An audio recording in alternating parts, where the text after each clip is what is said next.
everybody, Glenn here with another episode of Deviation Sports Cards. Today we're going to be doing a little prep for sending cards out for grading. So as a lot of you know, I've been using CSG for all of my vintage grading needs. And I've been trying to do some comparison work because I've heard a lot of people say that vintage cards are graded softer at CSG than they are at other grading companies. A lot of people comparing them to like BGGS and BVG. And I think a lot of that just has to do with the fact that one of the original BVG guys, I think his name's Andy Bloom or Broom or something to that effect, is working over at CSG. So they say, oh, well, he was the guy that did the whole BVG thing, so they must grade similar. I haven't seen that, and I'm kind of trying to help, we'll say, remove any stigma that might exist about that within the collector community. So I've already done a video where I'm going to be sending in 7 cards that I cracked out of PSA cases. And in this particular one, I'm going to be focusing on SGC because a lot of people kind of seem to think that they're the authority on vintage cards right now.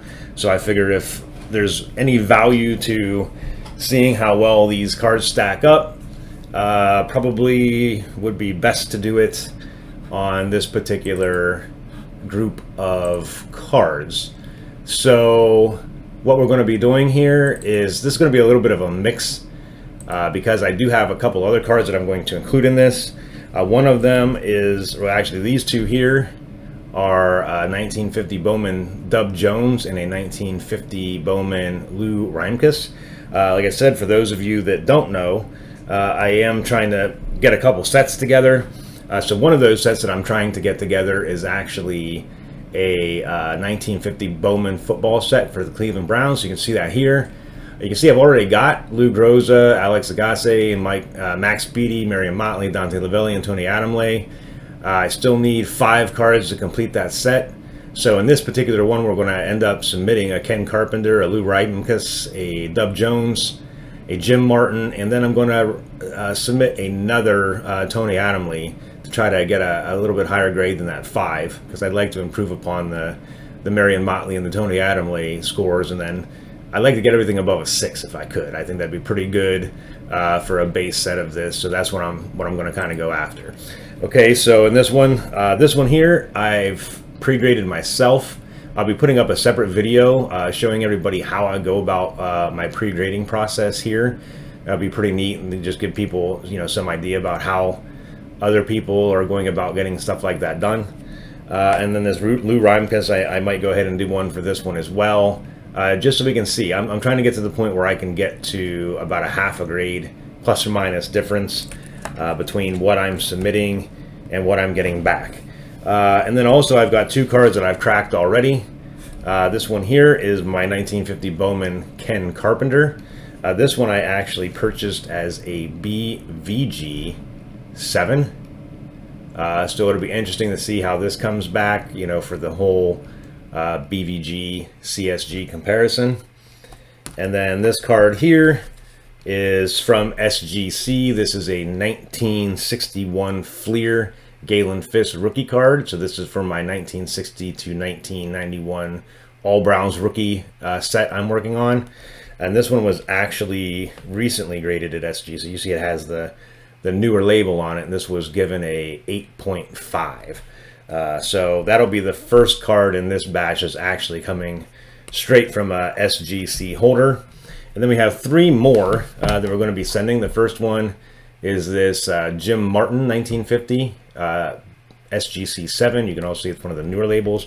I did crack the corners off these just to make the video go a little faster, but these are not opened. I wanted to actually crack them open during the video, but I wanted to save some time by getting that corner off ahead of time.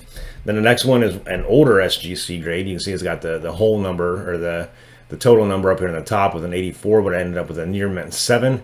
So this is my attempt at improving upon my SGC grade, or CSG grade, I'm sorry, of my Tony Adamle. And then this last one goes to my 50 set that I'm working on. Again, it's an older SGC slab, 88 with a near mint 8. And this is a 1957 Topps Ray Renfro. So we're going to go ahead and crack these suckers out, get them ready to ship to SG or CSG, And then like I said, then I'll post a video when I get these back, letting everybody see how well they stacked up in comparison. So most of these, if anybody doesn't know, you just kind of, once you get the corner off, you can wedge a screwdriver down in here and just kind of pry these apart. In my experience, SGC and PSA are both pretty crappy cases, so it's pretty easy to do this. You can see how quickly I was able to do that. So we're going to pull the label out of there. We're going to go ahead and take this tuxedo off. I'm just going to try to get this card off there with having as little contact with it as possible. Get it sleeved up.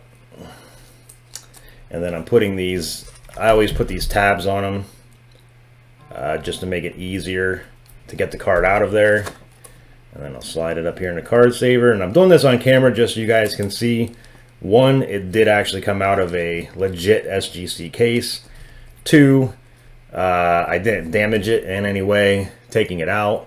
It might affect the score, just because I know there's lots of critics out there that will say, oh, well, you know, if it got a worse grade from CSG, it must have damaged it, or, you know, vice versa. So I figured this would be the cleanest way to do that. So again, this is the Tony Adamley. You can see it's not open.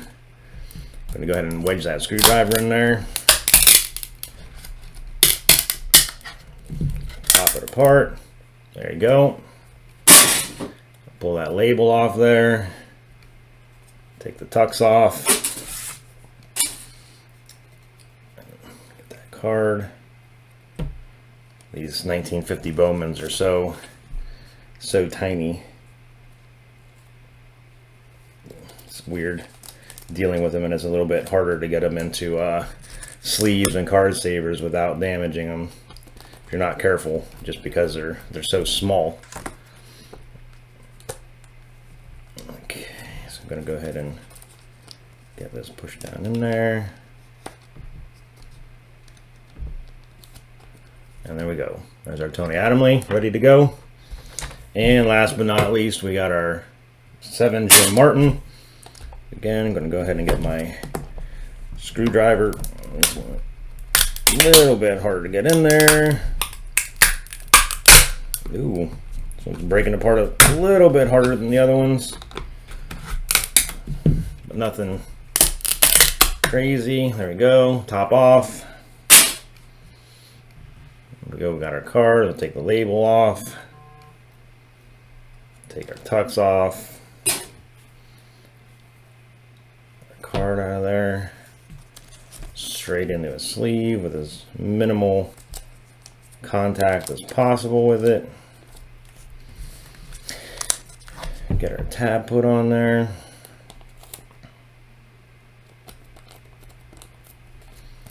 And get it in a card saver. We'll get it ready to package up and send out of here. So I probably will be sending this out on a standard or economy order. CSG right now, their turnaround times are pretty stinking good.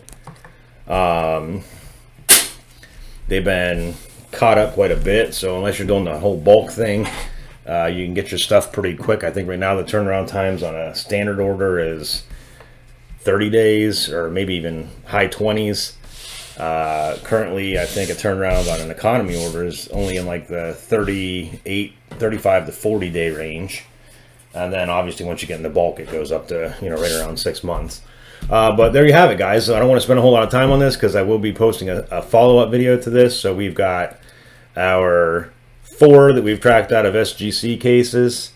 And you can see I'll put up a quick thing. Ooh, wrong one. Put up this quick comparison. So here you can see we've got 5 cards that we're going to be sending that have been broken out from a different grader. We've got the 4 from SGC, which is the 1961 Galen Fiss, the 1950 Jim Martin and Tony Adamley, and the 1957 Ray Renfro. And then we're also going to throw in this 1950 Ken Carpenter that we busted out of a BVG 7. And then since we're trying to finish off that 1950 set, I'm going to go ahead and include these the Lou Reimkes and the Dub Jones that you see here. that I've purchased and I'm going to grade myself. This one here, I'm expecting to get about a 7, and like I said, I'll probably be doing a video on this to show you how I came to that conclusion. And this one here, I'm probably thinking I'm going to get a little bit less than that. Probably, I haven't actually gone through and fully pre-graded this one yet, so I'm thinking I'm going to come up around a 5.55 to be 100% honest with you, but I don't want to commit to that quite yet until I do a more thorough look at it. But I'm sending it in either way because it's really difficult to find this card, and I want it for my set, so I'll get one. The one that I've got encapsulated, this is the best one that I found so far. And then if I get another one very similar to what I'm doing with the Tony Adamley, I'll replace it with a higher grade one, and probably sell this one off to continue supporting my habit. So there you have it, guys. So 7 cards going to be going out. Like I said, as soon as I get these back, I will post a video so we can compare grades from CSG to grades from, in this case, primarily SGC, and then the 1 card from BVG. So thanks for watching. If you like the content, please make sure you subscribe to the channel. Go check out our Facebook group, and I will talk to you guys next time. Thank you.